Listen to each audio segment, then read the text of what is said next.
बच्चों नमस्कार। आज हम निबंध रचना के विषय में पढ़ेंगे। परीक्षा में बहुत को है महत्वपूर्ण प्रश्न होता है निबंध रचना। निबंध कैसे लिखा जाना चाहिए? निबंध क्या होता है? निबंध की विशेषताएं क्या होती हैं? निबंध में मुख्य बिंदु कितने होते हैं? निबंध के कौन-कौन से मुख्य प्रकार होते हैं? और एक अच्छे निबंध लेखन के क्या तौर तरीके हैं? उसमें कौन-सी महत्वपूर्ण ध्यान देने योग्य बातें हैं? ये बहुत महत्वपूर्ण चीज़ें हैं, जो निबंध रचना के बारे में हर विद्यार्थी को जानना आवश्यक है। तो हम सबसे पहले आज अपनी निबंध रचना की एक कला के रूप में हम सब जानते हैं कि लेखन अपने आप में स्वयं एक कला है और निबंध लेखन निश्चित रूप से एक बहुत विशेष कला है, जो बच्चों में आनी ही चाहिए। जब बच्चा निबंध लिखता है, तो उसके अंदर जो मौलिक विचार होते हैं, जो अध्ययन होता है, जो अनुभव होता है, वो बहुत सारा कुछ जानता है, लेकिन उस जानने के वृहत आपके ज्ञान को आप कम से कम शब्दों में जितनी मांग की गई है, किस तरह से व्यवस्थित तरीके से लिख सकते हैं, ये अगर हमें पता हो, तो निश्चित रूप से एक बड़े अंकों का प्रश्न होता है, अधिक अंकों का प्रश्न होता है निबंध, तो उसको बच्चा, एक विद्यार्थी बहुत बेहतर तरीके से लिख सकता है। तो आइए सबसे पहले हम ये जानते हैं कि निबंध क्या होता है? निबंध के मायने क्या है? अगर हम इसके शब्दार्थ में जाएँ कि निबंध क्या है? तो सबसे पहले आप निबंध लिख के देखिए।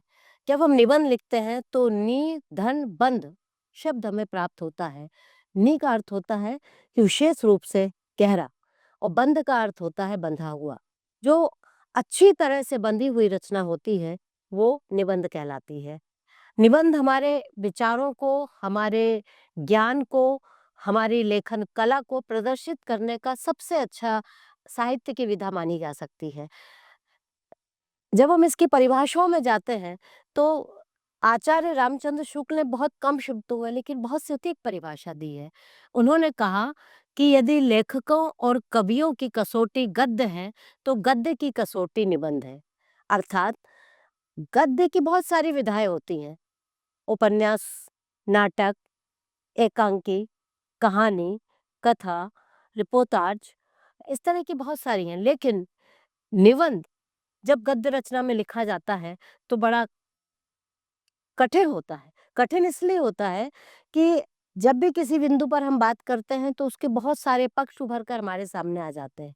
और जब हम उन पे लिखना शुरू करते हैं, तो उनको कैसे लिखा जाए, ये सारी बातें निबंध में क्या-क्या होना चाहिए।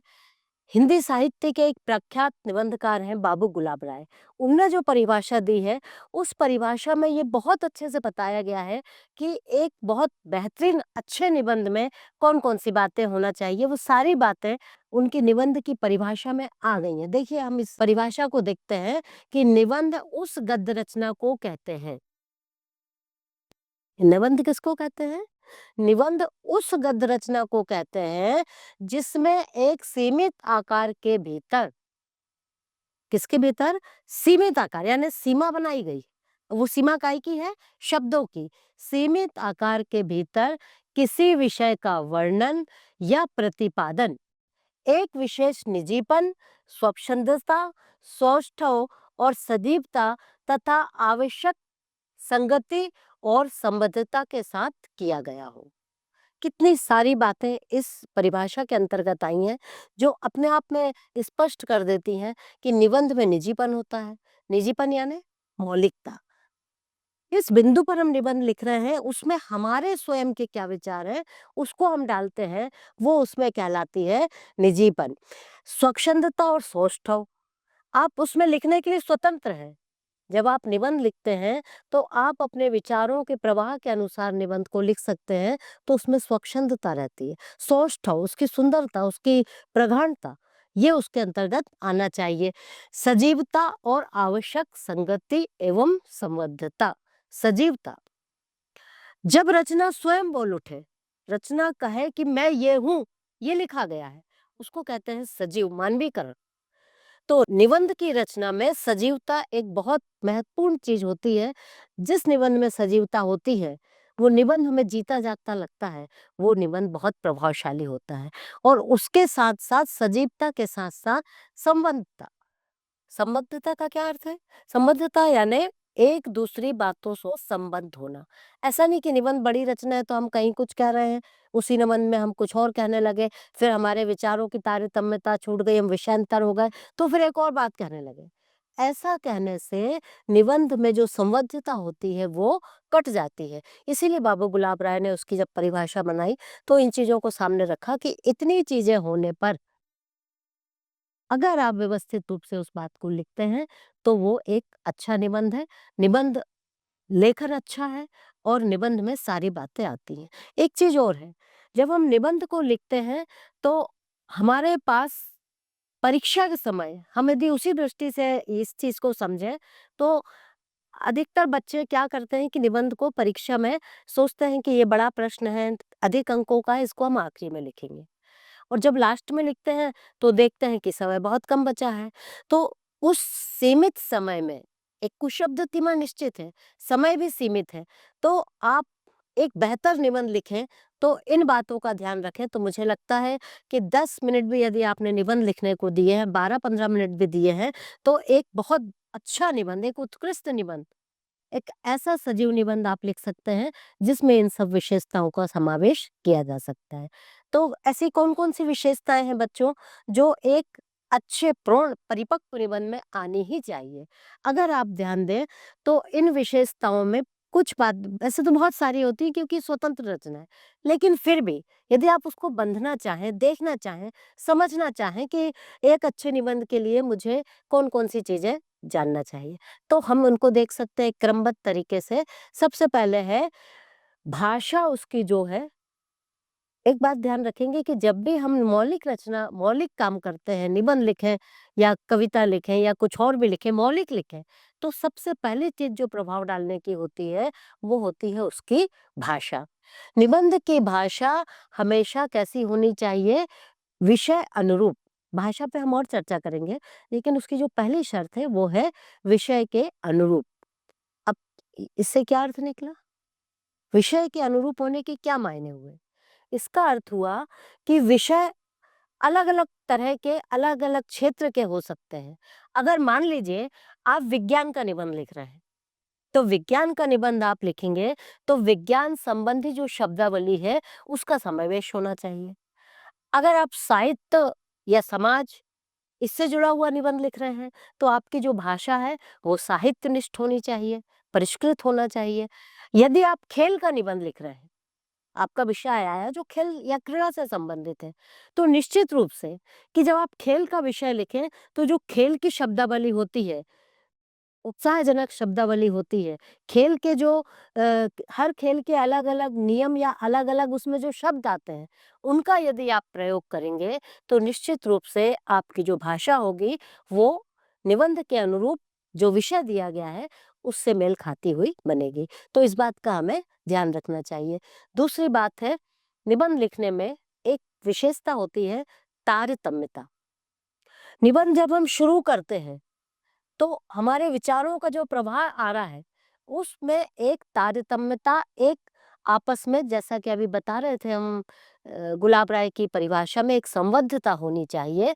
ऊपर की बात और जो बात आप कह रहे हैं और जो बात आप कहने जाएँगे, इनके बीच में कहीं पर ऐसा नहीं लगना चाहिए कि बात आपकी टूट रही है या अलग हो रही है। उसमें एक तारतम्यता, एक क्रमबद्धता, एक संबद्धता स्पष्ट रूप से परिलक्षित होनी चाहिए।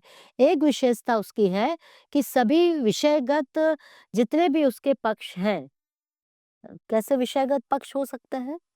हम जब भी कोई निबंध लिखते हैं, तो वो एक बृहत विषय होता है और उस विषय के भी बहुत सारे छोटे-छोटे पार्ट या हिस्से होते हैं। उन हिस्सों का एक अच्छे तरह से समायोजन करते हुए, सभी पक्षों की चर्चा करते हुए, कौन-कौन से पक्ष आएँगे, उसके कौन से अंग आएँगे, इस पर हम अभी चर्चा करेंगे। लेकिन विशेषता के अंतर्गत ये ध्यान देना है कि विषयगत जितने भी उसके पक्ष हैं, सब पक्षों पर भले ही आप समय और सीमा के अनुसार कम प्रकाश डालें, लेकिन आपको हर पक्ष पर थोड़ी-थोड़ी सी बात रखना ज़रूरी है। एक उसकी विशेषता है शुद्ध वर्तनी। शुद्ध वर्तनी का क्या अर्थ होता है? निबंध आपके भाषा कौशल को, आपके विचारों की प्रगाढ़ता को दर्शाता है। लेकिन निबंध आपकी उस कौशल को भी दर्शाता है, भाषा के उस परिमार्जन को भी दर्शाता है कि आप में व्याकरण संबंधी कितनी निष्ठा है, कितना अच्छा आप जानते हैं। अगर आप शुद्ध वर्तनी लिखेंगे, मात्राएँ सही लगाएँगे, अशुद्ध शब्दों को नहीं लिखेंगे, तो आपका निबंध में बहुत अच्छा प्रभाव पड़ेगा। लगेगा कि आपने जो निबंध लिखा है, उस निबंध में कहीं कोई त्रुटि नहीं है। अधिकतर बच्चे जब निबंध लिखते हैं, तो एक गलती जो अक्सर हमको प्रश्न पत्रों में, उत्तर पुस्तिकाओं में देखने को मिल जाती, वो होती है कि बच्चा जैसा बोलता है, अब मान लीजिए छत्तीसगढ़ी बोलते हैं और हिंदी में लिख रहे हैं, तो आप कुछ छत्तीसगढ़ी को सही तरीके से लिख दें तो कोई बात नहीं। अगर आप उस कठिन शब्द को हिंदी में गलत तरीके से लिख देंगे, व्याकरण उसका गलत हो जाएगा, वर्तनी उसकी गलत हो जाएगी, मात्राएँ उसकी अशुद्ध हो जाएँगी और उसमें आपके नंबर कट सकते हैं। इसलिए हमें ये ध्यान रखना चाहिए कि जो भी निबंध हम लिख रहे हैं, उसकी वर्तनी शुद्ध हो, उसका व्याकरण सही हो। और विशेषता इसमें हो सकती है कि शब्द चयन, भाषा कैसे बनती है? भाषा बनती है शब्दों से। वाक्य बनते हैं शब्दों से और जब हम निबंध लिखते हैं तो हम जो भाषा का चयन कर रहे हैं, कहाँ पर किस बात को भाषा में किन शब्दों में पिरोना है, ये भी अपने आप में एक बहुत बड़ी कला है। अगर आप निबंध के अंदर बहुत सटीक शब्दों का प्रयोग कर रहे हैं, पढ़ने वाले को लग रहा है कि हाँ, ये बात कहने के लिए यही शब्द सबसे ज्यादा उपयुक्त है, तो निश्चित रूप से आपका शब्द चयन सही होगा और आप अपनी बात को अच्छे से अच्छे तरीके से कह पाएंगे। एक विशेषता और है कि जब हम निबंध को लिखते हैं, तो जैसा कि हम पहले से भी चर्चा कर रहे हैं, समय सीमा निर्धारित होती है। आपको ज्यादा पता है, आप ज्यादा पढ़ कर आए हैं, लेकिन वहां लिखने के लिए जो समय और स्थान दिया गया वो सीमित है। अब इस सीमित स्थान में आपको 250 शब्द की बात कही गई है। 250 शब्दों में आपको अपनी सारी बात कहना है। अगर आप 150 शब्दों में कह रहे हैं, तो भी गलत है। गलत मतलब कम नंबर मिलेंगे। 250 शब्दों की बात आप 350 400 शब्दों में कर रहे हैं। आपका समय भी जा रहा है, आपका श्रम भी जा रहा है और वहां पर आपके नंबर भी कट रहे हैं। तो हमेशा ये बात तो बच्चों निबंध के साथ-साथ मैं अन्य प्रश्नों के बारे में भी आपसे कहना चाहूँगी कि जब भी आप किसी प्रश्न का उत्तर लिखते हैं, तो समय सीमा को बहुत अच्छे से ध्यान में रखना चाहिए। 30 शब्दों में देना है, 60 में देना है, 75 में देना है, 100 में देना है, 150 में देना है और निबंध ही होता है जिसका हमें 250 शब्दों में लगभग 300 शब्दों में उत्तर लिखना होता है। तो उसका हमें ज़रूर ध्यान रखना चाहिए। एक चीज़ इसमें और बहुत महत्वपूर्ण है कि निबंध एक बड़ी रचना है। आपके मौलिक विचारों की रचना है, लेकिन इसमें संक्षिप्तता भी होनी चाहिए। आपको लग रहा होगा विरोधाभास है। तरफ हम कह रहे हैं स्वतंत्र है, अच्छा लिख सकते हैं, बड़ा लिख सकते हैं, एक तरफ कह रहे हैं हम संक्षिप्तता। काहे की संक्षिप्तता? यहाँ पर है आपके जो विचार प्रवाह हो रहा है, आप बहुत ज़्यादा जानते हैं, उसकी संक्षिप्तता। है ना? किसी एक निबंध के बिंदु पर आपका नॉलेज बहुत ज़्यादा है, ज्ञान बहुत ज़्यादा है, जानकारी बहुत ज़्यादा है। आपको हो सकता है कि उसके आंकड़े भी याद हो बहुत सारे, लेकिन अनावश्यक पिरोने से वो चीज़ बृहत हो जाती है और वहाँ उसकी माँग नहीं है। इसलिए हमें ध्यान रखना चाहिए कि हम अपनी बातों को संक्षिप्त रूप से लिखें। संक्षिप्तता के साथ-साथ इसमें एक है विचार, परिणाम, एकरूपता, स्पष्टता और स्वच्छता। एक परिणाम निकलना चाहिए। निबंध की एक अपने आप में बहुत अच्छी विशेषता है। निबंध को आप जिस दिशा में ले जा रहे हैं, जो बात कहने के लिए आपने इतनी भूमिका बनाई, सब कुछ कहा, वो क्या आपके विचारों के परिणाम को दे पा रहा है? आप इस बात का स्वयं आकलन करिए कि हाँ, जो मैं कहना चाहता था इस निबंध में या कहना चाहती थी, वो एकदम स्पष्ट तरीके से आया है। मैंने अपनी बात को अच्छे तरीके से जितना मैं जानती थी, जो संक्षिप्त करना था, जो बृहत करना था, उसको मैंने सही तरीके से किया है। और साथ ही साथ मैंने इस बात का भी ध्यान रखा है कि सभी बातें क्रमबद्ध है, संबद्ध है और स्वच्छ है। स्वच्छ का मतलब यहाँ पर ये है कि बच्चे जब निबंध लिखते हैं, तो अधिकतर उसमें काटा-पीटी करने लगते हैं। कुछ लिख रहे थे, उनको उससे भी बेहतर बात याद आ गई तो उन्होंने पहली बात को काट दिया। या लिख रहे थे, कोई शब्द गलत हो गया तो उसको काट दिया, फिर सही तरीके से लिख दिया। तो इससे आपकी जो कॉपी है वो अस्वच्छ हो जाती है, गंदी दिखने लगती है बार-बार काटा-पीटी से या शब्दों को गलत-सलत तरीके से लिखने से। तो इस बात का ध्यान रखना चाहिए कि एक बड़ी क्रमबद्ध, परिपक्व रचना निबंध आप लिख रहे हैं, तो साफ-सुथरी कॉपी रहे, अच्छे शब्द रहें, वाक्य रचना अच्छी हो, संक्षिप्त हो, आपकी बातों को सही तरीके से प्रेषित कर रही हो, इस तरह से इन विशेषताओं को ध्यान में रखते हुए आपको निबंध लिखना चाहिए। तो बच्चों ये थी उसकी विशेषताएँ।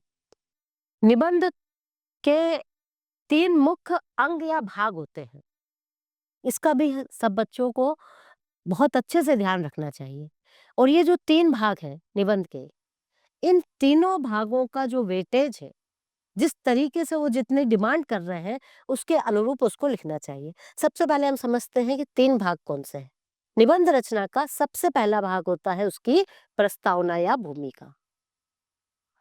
जब हम प्रस्तावना को लिखते हैं किसी भी चीज की, आप जानते हैं भारत के संविधान की आत्मा या प्राण तत्व उसकी प्रस्तावना मानी जाती है, बहुत इंपॉर्टेंट है।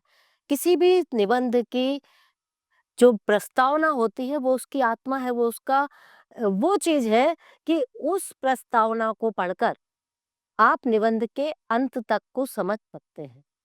इसलिए प्रस्तावना बहुत महत्वपूर्ण है। प्रस्तावना में एक मैं बहुत अच्छा उदाहरण अपने बच्चों को जब पढ़ाती हूँ तो निबंध में देती हूँ कि निबंध की प्रस्तावना को आप कैसे, सारा निबंध उसमें आना है और छोटा भी करना है। कैसे हो सकता है? जैसे मान लीजिए एक बहुत बड़ा आपकी क्लास को देख लीजिए। आपकी क्लास एक बड़ी क्लास है और उस क्लास में 50 बेंच हैं, 50 टेबल है, 50 बच्चे बैठे हैं, ब्लैक बोर्ड है, फैन लगे होंगे, तो वो एक बड़ा कमरा है। अब हम एक फोटोग्राफर को बुलाते हैं और कहेंगे इसका एक चित्र लो आप। वो फोटोग्राफर उन सारी चीजों को, 50 बच्चों को, 50 टेबल को, 50 बेंच को, जितने फैन लगे हैं, जो दीवालों में पोस्टर टंगे हैं, उन सब चीजों को एक पोस्ट कार्ड साइज में या थोड़ा सा बड़ा देख लीजिए उससे, उसमें वो सारी चीजें आपको दिखाई देंगी जितनी चीजें कमरे में है। प्रस्तावना एग्जैक्टली यही है कि निबंध में आप जो कुछ दिखाना चाह रहे हैं वो संक्षिप्त रूप में आप उसके अंतर्गत दिखाइए कि ये जो चीजें हैं हम निबंध में डालने वाले हैं ये इसकी प्रस्तावना में पूरी तरह आ रही है। अब प्रस्तावना को कैसे लिखें, प्रस्तावना में क्या चीज डालें, इस पर अभी हम चर्चा करेंगे। अभी पहले हम बात कर रहे हैं निबंध के मुख्य 3 भागों की। तो पहली बात हो गई प्रस्तावना। प्रस्तावना के बाद दूसरा जो हिस्सा है निबंध का वो सबसे महत्वपूर्ण है, बहुत इंपॉर्टेंट है और वो कहलाता है मध्य भाग। निबंध के जो बीच का हिस्सा होता है वो थोड़ा बड़ा होता है, प्रस्तावना से भी बड़ा है, तीसरे हिस्से से भी बड़ा है, क्योंकि ये निबंध का मूल भाग है। इसमें आपको वो सारी बातें कहना है जो आप उस निबंध में कहना चाहते हैं। मध्य भाग के अंतर्गत आप निबंध में क्या-क्या चीज़ है, गुण है, दोष है, महत्ता है, की आवश्यकता क्यों है, वो किस लिए उपयोगी है, उसमें कौन-कौन से तथ्य डालना है, कौन-कौन से आंकड़े डालना है, किस-किस का ज़िक्र करना है, वो सारी चीज़ें यहीं पर आएँगी। तो ये हिस्सा आपका जो बड़ा है मध्य भाग, इसको बड़े सुनियोजित तरीके से, जैसा कि विशेषताओं में हम आपको बता चुके हैं, उस तरह से मध्य भाग की निबंध के अंतर्गत रचना की जानी चाहिए। निबंध का तीसरा और जो महत्वपूर्ण हिस्सा होता है, वो होता है उपसंहार। उपसंहार का मतलब होता है, जितनी बातें कही गई हैं, उसको आप सारांश में एक संक्षिप्त उसमें फिर से प्रस्तुत कर दीजिए। जैसे पुनर्वलोकन करते हैं, पूरी बातें बता दी गई, आपके टीचर पढ़ाते समय करते होंगे, पूरे पाठ का पुनर्वलोकन करते हैं, तो उससे सारी चीज़ें हमको रिवाइज़ हो जाती हैं। हमको फिर से याद आ जाता है कि हमने शुरू से लेके अभी तक क्या-क्या पढ़ा है। निबंध में उपसंहार वही चीज़ है। उपसंहार में भी आप चाहें तो अगर बहुत अच्छा निबंध लिखना चाह रहे हैं, तो एक चीज़ उसमें और उसी के अंतर्गत उपसंहार में लिख सकते हैं भावी संकेत। कि इस निबंध में, इस विषय में उपसंहार तो निबंध के आधार पर बनना है। इसमें जो भावी संकेत है कि भविष्य में ये किस दिशा में जाएगा, कौन-कौन से ऐसे मुख्य बिंदु हैं जिसमें इसकी प्रगति हो सकती है, उनको भी हम संक्षेप में डाल सकते हैं। तो ये 3 मुख्य भाग हैं जो निबंध में आना चाहिए और लिखा जाना चाहिए। अभी हम इस पे और चर्चा करेंगे। पहले हम देखते हैं कि निबंध के कौन-कौन से प्रकार होते हैं। क्योंकि निबंध आप जान रहे हैं कि बहुत सारे विषयों पर होता है और उन विषयों को बहुत बारीकी से तो नहीं, पर फिर भी एक मोटे तौर पर हम अलग-अलग खंडों में रख सकते हैं और जिस तरह से हम विषयों को बाँटते हैं, उनको हमने निबंध के प्रकारों के अंतर्गत रखा है। तो हिंदी साहित्य में भी इस बात का ज़िक्र किया गया है कि जब निबंध के प्रकार देखते हैं, तो सबसे पहला प्रकार निबंध के अंतर्गत आता है विवरणात्मक निबंध। विवरणात्मक क्या होता है? जैसा कि इसके नाम से ही स्पष्ट है, इसमें विवरण देना है। इसमें तथ्य आंकड़े प्रस्तुत करना है। किसी बात का जब हम विवरण देते हैं, जब हम देखते हैं कि कोई पर्यटन स्थल है, कोई घटना कैसे घटित हुई, कोई चीज़ कैसे बताई जा रही है, उसका विवरण प्रस्तुत कर रहे हैं, तो वो निबंध आपका किस तरह का हो जाएगा? विवरणात्मक निबंध। एक निबंध होता है वर्णनात्मक निबंध। अधिकतर निबंधों का जो प्रकार है, वो इसी के अंतर्गत आता है। वर्णनात्मक, क्या मतलब हुआ? वर्णन करना। हम वर्णन काय का करते हैं? आप किसी भी बात का वर्णन कर सकते हैं। आप मेला घूम कर आए हैं, आप कहीं यात्रा कर कर आए हैं, आपने कोई दृश्य देखा है, आपको कोई चीज़ बहुत खद है, उसका आप वर्णन करना चाहते हैं। तो ऐसे जो विषय होते हैं जिसमें वर्णनात्मक शैली का ज़्यादा प्रयोग किया जाता है, उनको हम वर्णनात्मक विषय के अंतर्गत रख सकते हैं। इसमें पदार्थों की भी आप बात कर सकते हैं, इसमें आप प्रकृति की बातें भी आप रख सकते हैं। प्रकृति चित्रण की आप एक पूरा वर्णन कर सकते हैं कि ऋतु कैसे आती है, कैसी होती है, आपने पूरा वर्णन कर दिया। ग्रीष्म ऋतु का आपने पूरा वर्णन कर दिया। प्रकृति की सुंदरता का, जंगल का, पर्वतों का आपने एक बहुत बड़ा विहंगम-लोकन किया है और उसको आप निबंध के रूप में लिख रहे हैं, तो वो आपका सब काय के अंतर्गत आएगा? वर्णनात्मक निबंध के अंतर्गत आएगा। एक निबंध होता है जिसका प्रकार है व्यंग्यात्मक निबंध। व्यंग्यात्मक निबंध क्या होते हैं? ये निबंध होते हैं जो समाज की विसंगतियों पर लिखे जाते हैं। विसंगतियों पर कैसे लिखे जाएँगे? समाज की ऐसी बातें जो विषमता पैदा करती हैं, जो समाज पर कटाक्ष करती हैं, जो व्यंग करती हैं कि किसी बात को कहने के लिए किसी और बात का माध्यम लिया जाता है, वहाँ पर व्यंग्यात्मक शैली आती है। जब हम इस तरह से कोई निबंध लिखते हैं, तो वो निबंध लिख कहा जाता है व्यंग्यात्मक निबंध। निबंध का एक प्रमुख प्रकार होता है विचारात्मक निबंध। जैसा कि इसके नाम से ही स्पष्ट है, जहाँ विचारों की बाहुलता रहे, जहाँ पर आपके विचार सबसे प्रमुखता के साथ आपको उद्वेलित कर रहे हैं निबंध लिखने को, वो निबंध होंगे विचारात्मक निबंध। जैसे विचार सबसे पहले कहाँ आता है? विचार आता है हमारे मस्तिष्क में। दर्शन एक ऐसा विषय है जिसमें विचारों का सबसे ज़्यादा महत्व होता है।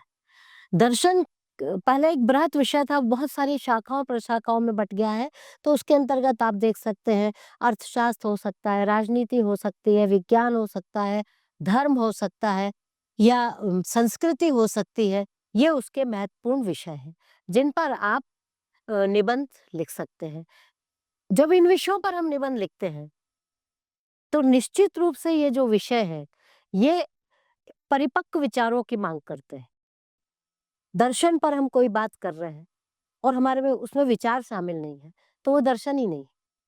उसका अर्थ ही है कि इन विषयों पर जब हम निबंध लिखेंगे, तो वो हमारे सारे विचारों को, ऐसे तर्कों को, ऐसी हमारी अपेक्षाओं को जो हम कहना चाहते हैं, जिस पर हमने चिंतन-मंथन किया है, उन विचारों को जब प्रस्तुत किया जाता है, तो वो विचार विचार वाले निबंध कहलाते हैं विचारात्मक निबंध।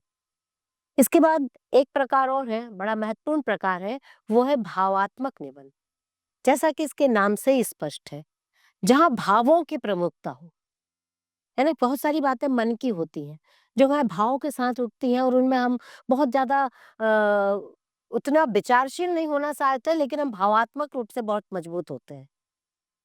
जैसे रिश्तों पर कोई बात हो, रिश्तों पर कोई निबंध हो, तो निश्चित रूप से वो काय में आएँगे, वो भाव में आएँगे, क्योंकि वो बात आपके मन के साथ, आपके दिल के साथ जुड़ी है, आपके भावों के साथ जुड़ी है। तो ऐसे विचार, ऐसे विषय जो आपके भावों को बल देते हैं, भावों की प्रगाढ़ता को प्रस्तुत करने में सक्षम होते हैं, वो विषय होते हैं भावात्मक विषय। इसके अंतर्गत भावुकतापूर्ण तरीके से एक भावुकतापूर्ण शैली होती है, जिसमें हम भावुक होकर, जैसे कि पिक्चर देखते समय हम बहुत भावुक नहीं हो जाते? कई बार उस सीन के साथ हमारा इतना तादात्म्य हो जाता है, इतने हम जुड़ जाते हैं कि हमारी आँखों से आँसू आने लगते हैं। ये क्या है? ये भावुकता है। जब निबंध इस तरह के विषयों पर लिखे जाएँ, तो वो भावात्मक निबंध कहलाते हैं।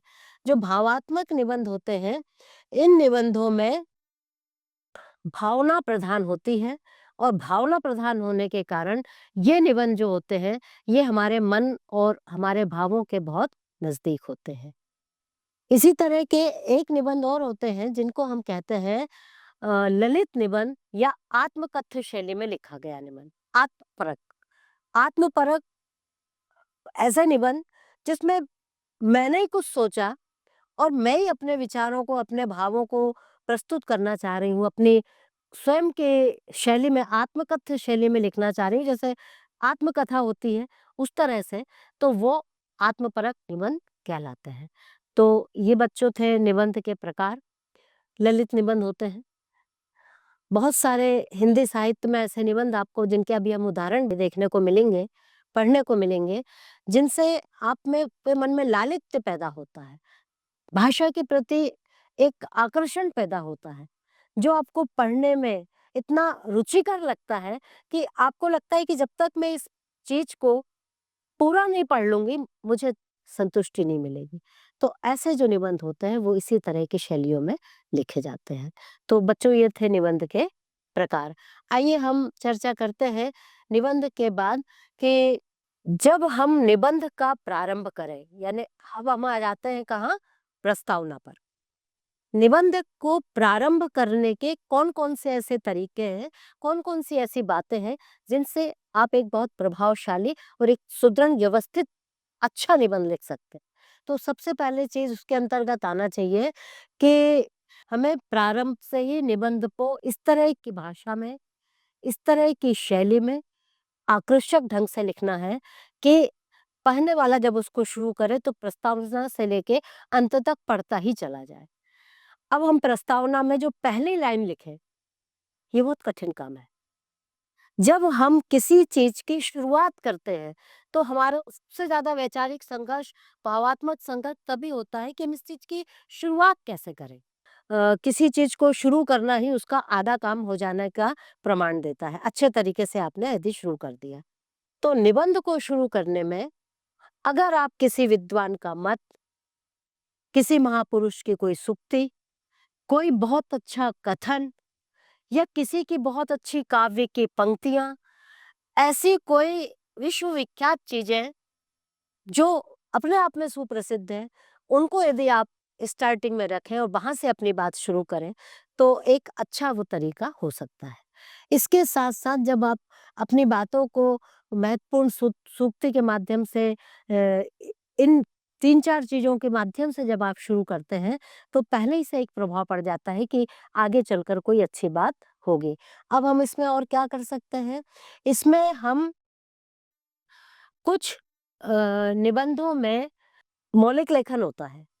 मौलिक लेखन की कुछ बहुत महत्वपूर्ण, वो 2-3 पंक्तियों में आप प्रस्तावना में डाल सकते हैं।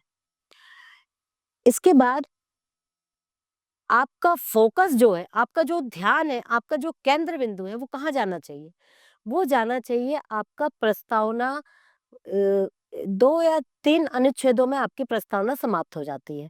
तो आप निबंध के मध्य भाग में जितनी परिपुष्ट बातें कहना चाहते हैं, जितनी परिपक्व महत्वपूर्ण बातें कहना चाहते हैं, उनकी एक बहुत छोटी-सी झलक, जैसे आईना दिखाते हैं, साफ दिख जाता है, एक झलक आपको प्रस्तावना में दिखाया चाहिए। और निश्चित रूप से प्रस्तावना की जो भाषा है, जो शब्द चयन है, वो बहुत सटीक और बहुत प्रभावशाली जितनी उत्कृष्ट हिंदी आप लिख सकते हैं, यहाँ पर उसका दर्शन होना चाहिए कि आप अपनी बात को इतने अच्छे तरीके से कर रहे हैं। विषय सामग्री में जब आप किस-किस चीज़ों का उल्लेख करेंगे? उन चीज़ों को जब आप संक्षेप में लिखते हैं, तो बहुत सारी चीज़ों के लिए आप एक ही शब्द का प्रयोग करते हैं। तो यहाँ पर बारीकी से ध्यान ये देना चाहिए कि अंदर जाके मैं इसको एक पैराग्राफ दूँगा, यहाँ पर वो क्या कि 2 शब्द लिखना है, तो वो 2 शब्द कौन से पूर्ण शब्द हो सकते हैं, जो आपके पैराग्राफ को दर्शा सकते हैं कि इस शब्दों के अंतर्गत ये बातें होंगी। हो सकता है कि आप उस बात को सूत्र शैली में कह दें। सूत्र शैली का मतलब एक लाइन में बहुत महत्वपूर्ण बात कहना सूत्र शैली कहलाती। तो उस तरह से आप अपनी बात को प्रस्तावना में रखकर प्रमुख रूप से यहाँ पर उन पर ध्यान देकर एक अच्छी परिपुष्ट, एक अच्छी ग्रहणीय, एक अच्छी पठनीय ऐसी प्रस्तावना को आप लिख सकते हैं। इसमें और कौन-कौन सी चीज़ों का हम ध्यान रख सकते हैं कि जिन बातों को हमने निबंध की विशेषताओं के अंतर्गत देखा था, वो सारी बातों को यहाँ संक्षेप में आप याद कर लीजिए, तो आप एक अच्छा निबंध लिख पाएँगे। आपने देखा था क्रमबद्धता, आपने देखा था तारतम्यता, लगभग एक ही चीज़ है। आपने देखा था संबद्धता, आपने देखा था निजीपन, आपने देखा था स्वच्छंदता, आपने देखा था सौष्ठव। यदि इन सारी चीज़ों को आप यहाँ पर अच्छे तरीके से प्रस्तुत कर पा रहे हैं, विषय की गरिमा और विषय का विस्तार, ये दोनों चीज़ें मध्य भाग में आना है। आप उसके गुण दोष बता रहे हैं, आप उसका महत्व बता रहे हैं, आप उस किसी के प्रकार बता रहे हैं, मान लीजिए खेलों का निबंध लिख रहे थे और खेलों के प्रकार आपको बताना है, तो आपको यहाँ ये ध्यान रखना चाहिए कि खेलों के प्रकार में बहुत सारे खेल हो सकते हैं, आपको हो सकता है 100-50 नाम याद हो। लेकिन यहाँ हमें ये ध्यान देना चाहिए कि ये हम प्रकार जो लिख रहे हैं, इन प्रकारों में वो सारे खेल आना चाहिए, जो ग्राउंड पे भी खेले जा सकते हों, कक्ष के अंत भी खेले जा सकते हों और जैसे कहते हैं ना इंडोर गेम है या ग्राउंड के गेम है और इनके साथ-साथ कुछ फिजिकल मेहनत वाले खेल होना चाहिए, जिसमें शारीरिक गतिविधियाँ ज़्यादा हों, कुछ मानसिक वाले खेल होना चाहिए, कुछ एकाग्रता वाले खेल होना चाहिए। अगर आप इस तरह का समावेश करते हुए उसके प्रकारों को लिखेंगे, तो आपका जो नॉलेज है, आपका जो ज्ञान है उसका, वो बड़ा परिपुष्ट होकर उभर कर सामने आएगा कि खेलों के बारे में उसके जब उस तरीक़त में ही लिखना है, तो विस्तार तो करना ही नहीं कि आपको क्रिकेट अच्छा लगता है, तो लगे हैं क्रिकेट को एक-एक चीज़ लिखने। यहाँ पर आपको बहुत सारी चीज़ों को संक्षिप्तता करनी इसी के पहले कहा कि निबंध में एक बात का आपको ध्यान रखना है, ये समझ बनाना है कि कहाँ हम विस्तार करते हैं और कहाँ हम संक्षिप्त हो जाएँ। तो अर्थ ये मत लेना कतई आप कि कहाँ आपको ज़्यादा पता है तो बहुत लिखते जाएँ और कहाँ आपको नहीं पता है तो बिल्कुल ही ना लिखें। जहाँ नहीं पता है, वहाँ पता करने की आवश्यकता है और जहाँ बहुत ज़्यादा पता है, उसको वहाँ संक्षिप्त करने की आवश्यकता है। ये तैयारी हमको घर से ही और मुझे तो लगता है कि परीक्षा के कई दिनों पहले से हमको निबंध की तैयारी करना चाहिए। हमारी आदत में आ जाना चाहिए कि हमें कोई भी विषय मिला, वो पिन बिंदुओं के आधार पर मैं एक अच्छा निबंध लिख सकता हूँ या लिख सकती हूँ। तो इस तरह से मुझे एक अच्छे निबंध का मध्य भाग तैयार करना चाहिए। निबंध की जो भाषा है हम पहले बता चुके हैं, सरल होनी चाहिए, बहुत कठिन ना लिखें, सहज होना चाहिए, भाषा में माधुर्य होना चाहिए, भाषा में लालित्य होना चाहिए, भाषा प्रवाहपूर्ण होना था, ब्रेक नहीं आना चाहिए। ऐसा ना लगे कि आप कुछ बात कहते-कहते आपको बन नहीं रहा था, आप रुक गए, फिर कहने लगे। इससे प्रवाह भारस भाषा का टूटता है।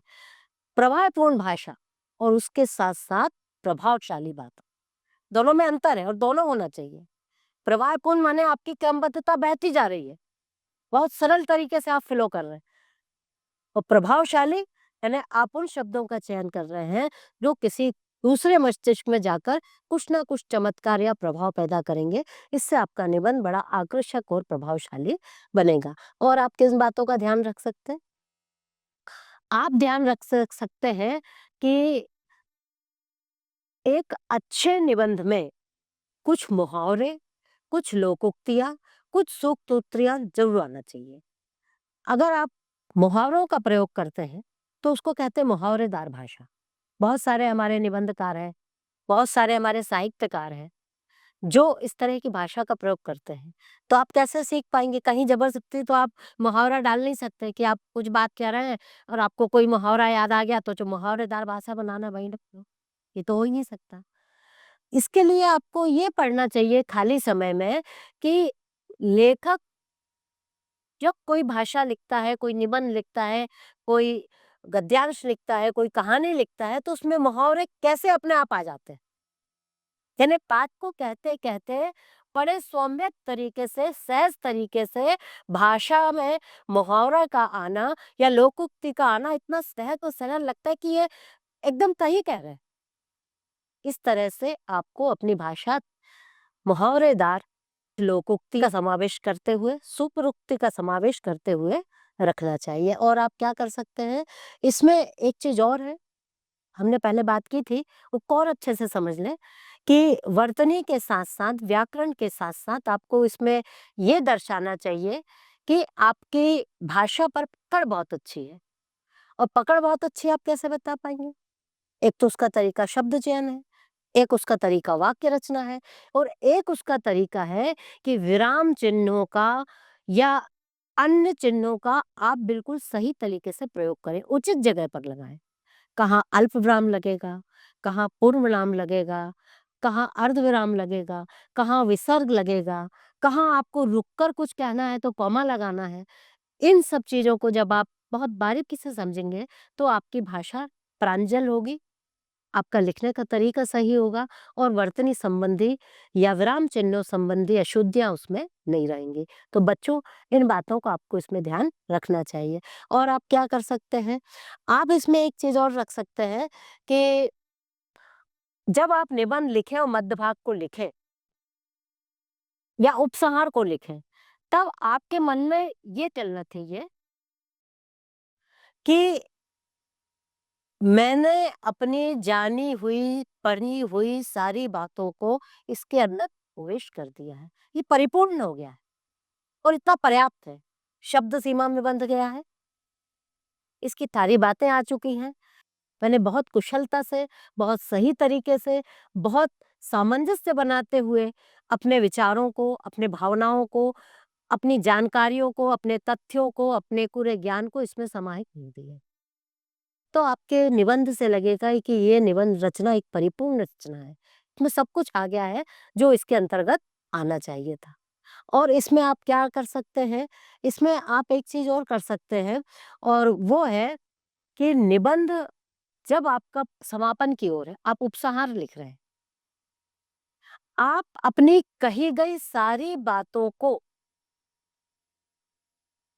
उन बातों में से छाँट कर जो सबसे मूल आपको लगती हैं, सबसे महत्वपूर्ण आपको लगती हैं, पूरे निबंध का जो आपको आत्म तत्व लग रहा है कि यह इसका फोकस है, ये इसका केंद्र बिंदु है, इसका उल्लेख हमको एक बार फिर उपसंहार में ज़रूर करना चाहिए। हमें ये ज़रूर बताना चाहिए कि इस निबंध को लिखने का मेरा उद्देश्य ये था और यहाँ पर आके ये उद्देश्य पूरा हो गया है। यहाँ आकर मैंने अपने मंतव्य को प्राप्त कर लिया है।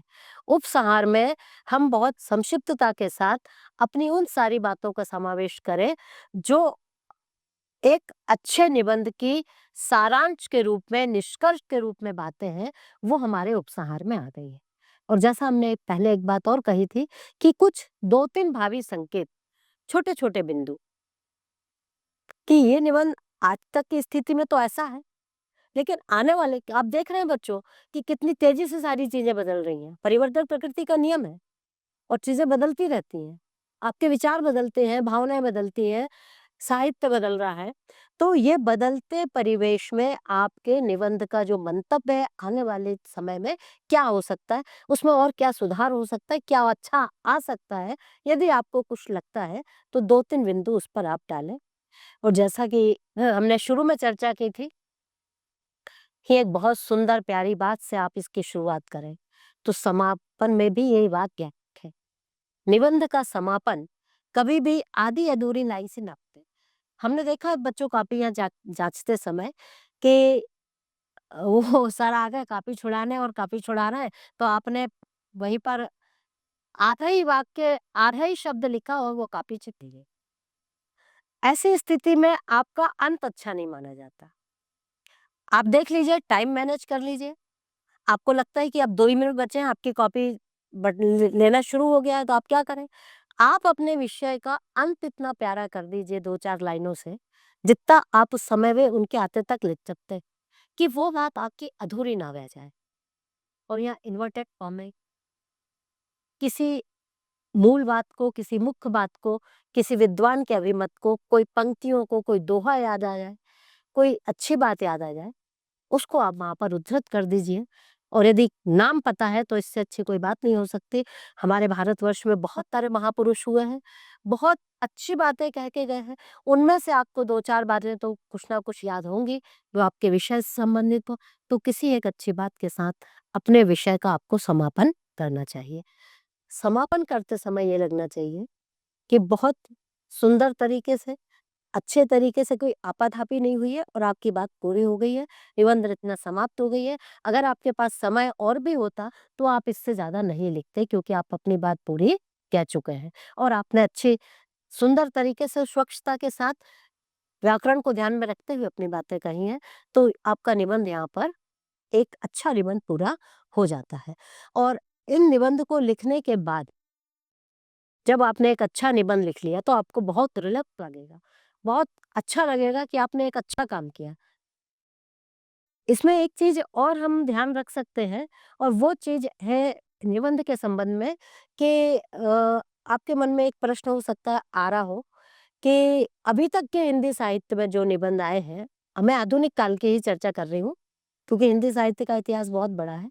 तो इसमें जो अभी तक निबंध लिखे गए हैं, उनका जो विकास क्रम है एक बहुत छोटे से रूप में अगर आप देखना चाहें, तो वो ये हो सकता है कि अभी तक जितने साहित्यकार हुए आधुनिक काल में, इसमें निबंध के क्रम को, विकास क्रम को हम 4 भागों में रख सकते हैं। ये 4 भाग बहुत महत्वपूर्ण हैं, और जिनके मैं नाम बता रही हूँ, ये बहुत महत्वपूर्ण निबंधकार हैं, और आपको चाहिए कि इनमें से किसी एक, 2, 4 जितना संभव हो सके, उनके निबंध को आप ढूँढ कर पढ़ें। सबसे पहला युग था इसमें भारत तेंदु युग, यानी भारत तेंदु हरिश्चंद्र जी, हिंदी साहित्य के पुरोधा, जिनके लेखन से, जिनके साहित्य से एक युग का प्रवर्तन हुआ, वो है भारत तेंदु हरिश्चंद्र जी। उनके काल में बहुत सारे साहित्यकार ऐसे हुए जिन्होंने बहुत अच्छे-अच्छे निबंध लिखे, निबंधकार के रूप में अपनी प्रसिद्धि बनाई। इसमें आप देख सकते हैं बालकृष्ण भट्ट जी का नाम है, इसमें लाला श्रीनिवास जी का नाम है। हिंदी साहित्य के एक बहुत महत्वपूर्ण निबंधकार प्रताप नारायण मिश्र, छोटी-छोटी बातों पर बड़े-बड़े निबंध। इतने प्यारे निबंध हिंदी साहित्य को प्रताप नारायण मिश्र ने दिए हैं कि उनमें से कुछ एक का अध्ययन आपको करना ही चाहिए। दूसरा युग है द्विवेदी युग, महावीर प्रसाद द्विवेदी। महावीर प्रसाद द्विवेदी जी स्वयं हिंदी के एक ऐसे साहित्यकार हैं जिन्होंने युग की दिशा को बदला, और यहाँ से एक द्विवेदी युग प्रारंभ हुआ, जिन्होंने बहुत अच्छे निबंध लिखे थे। महावीर प्रसाद द्विवेदी जी ने रसक रंजन करके एक निबंध का श्रृंखला पूरी लिखी है। इसी के अंदर लेखांजलि लिखा है, और भारत तेंदु युग में ही, भारत तेंदु युग के एक बहुत महत्वपूर्ण निबंधकार हैं।